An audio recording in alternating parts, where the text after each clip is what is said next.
Do you know why you really do something? Well, that's going to be the kind of the underlying theme, the B story of this week's show. We're going to be fearlessly questioning hanging out on air, in parentheses, with none other than the hangout helper himself, Ronnie Bincer. And for all of you that have listened to the show for a while, this is probably the most direct topic that we've decided to fearlessly question. Mind you, I put together this idea for the show. Probably it was close to when did we have Ben Fisher on that? Boy, I can't remember the number. Whenever that was, so it was probably October-ish, sometime in that neighborhood. That was when I kind of got this vibe and feeling. I don't know if it's still there, but I think it's important to have. And we're going to talk about the idea of Hangouts, what we actually run these interviews through, these live shows through for Fearlessly Questioning, and what their real purpose is in your overall strategy, why you're doing them, who you're doing them for, and who you should be trying to get to attend them. And I think much like the show, the conversation that we had with Ben Fisher, Fearlessly Questioning, Seeing the Future, I think people have wildly misguided expectations as to what this platform, this medium, can do, and don't really focus on what it really serves. And we're going to get into that. I don't want to spoil too much of it because I want you to show up for this because I want to go at Ronnie at this and hear what his thoughts are. And if you hear his fearless question that will be available after the show, the question that he's most afraid to ask himself, it's really going to run parallel to this whole conversation.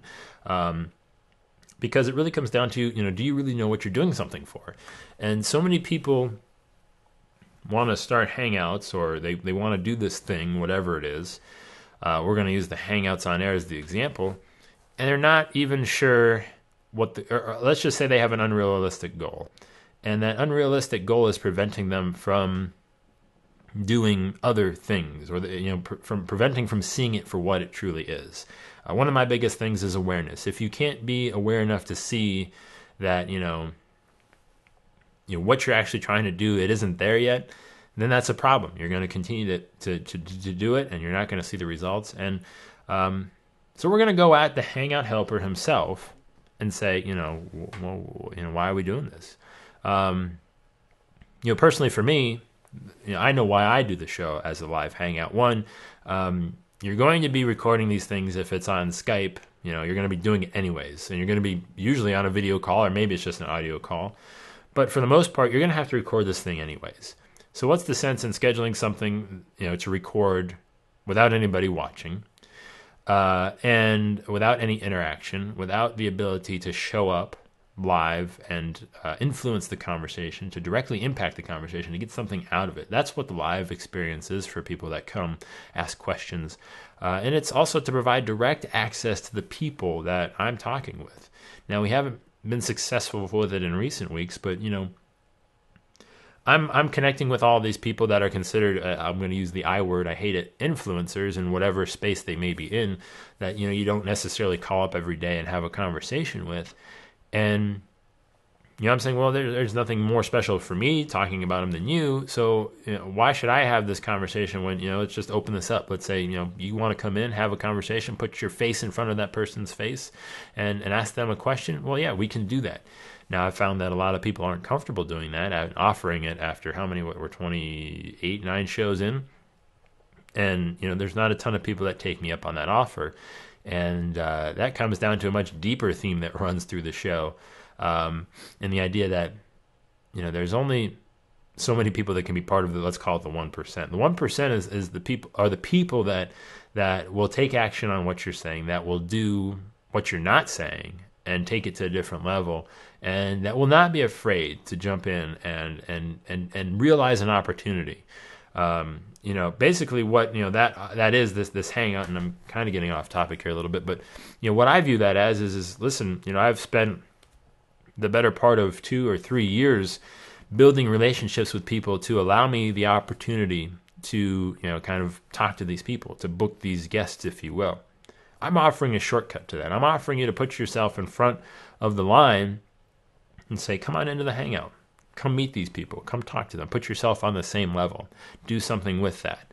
Make it be something else from there. Don't let it stop there. You have an idea. Have something in mind. Know what you're going to do with it. And that's why I do the Hangout. It's the tip of the sword. It's for the most engaged, passionate, enthusiastic people of the fearless questioners. It is for you, the most involved of the community, to participate in and to be a part of. And that is why I do the Hangout, because I'm going to be recording it anyways. So why not let you come in live, be a part of the discussion? And to be honest, I mean, I want to do video. I think video is important. I really value the importance of video.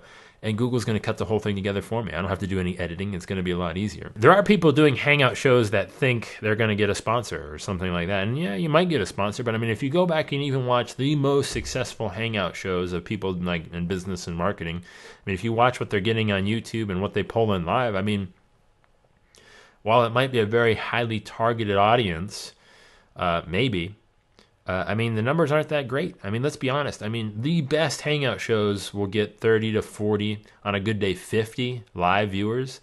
They might peak at 60 or 70, which is a decent number. But I mean, if you're talking in comparison to what, sponsorships cost for like regular, like real entertainment, I'm not saying Hangouts aren't real entertainment, but you get what I'm saying. I mean, it's ridiculous. And I mean, yeah, you're talking a couple hundred, maybe 500 views after the fact on your absolute best Hangouts. I mean, I know, for our show, this show, I mean, we're lucky to get, 5 to 10 people live, and it's fun interacting with those people. Again, like I said, I mean, we're not one of the top shows, and afterwards, it's anywhere from, we'll call it 50 to, I think the most viewed show after is maybe 150. I think what the Chris Brogan episode, Fearlessly Questioning 6-3, if you go to fearlesslyquestioning.com, 6-3 will get you to that episode. I think that's probably the most watched show on YouTube, that is. Podcast audience, completely different. So it's understanding what you're doing it for. And I think we're going to go at it. We're going to have a little bit of fun, and that's why I want to talk to Ronnie. I don't know that I have anything else to really say off of that. I do want to center it around, I kind of inadvertently mixed the two together, kind of talking a little bit about the show and my kind of rant on it. But it really just stems around with people just having unrealistic expectations of what they want something to be or do, and that drives me nuts and makes me want to punch people in the face, because you should know better. I mean, just look at the numbers and see that, listen, it's not there yet. Can it be there? Does it have the potential? Yeah, sure. That's why I'm doing it. That's why a lot of other people are doing it, because they see the potential. And obviously, if you're in it early, you have the potential to, have the experience, have the leg up to be ahead. But that's it. We're going to get into it a lot more with Ronnie, Fearlessly Questioning, hanging out on air, and talk about all of that and really understand why you're doing things and what you're doing them for. So come back. That will be happening live, as always, on a Hangout, which, ironically enough, will be... that will be January 29th at 2 p.m. Eastern. So come back to that. I will catch you guys there. Take it easy, everybody.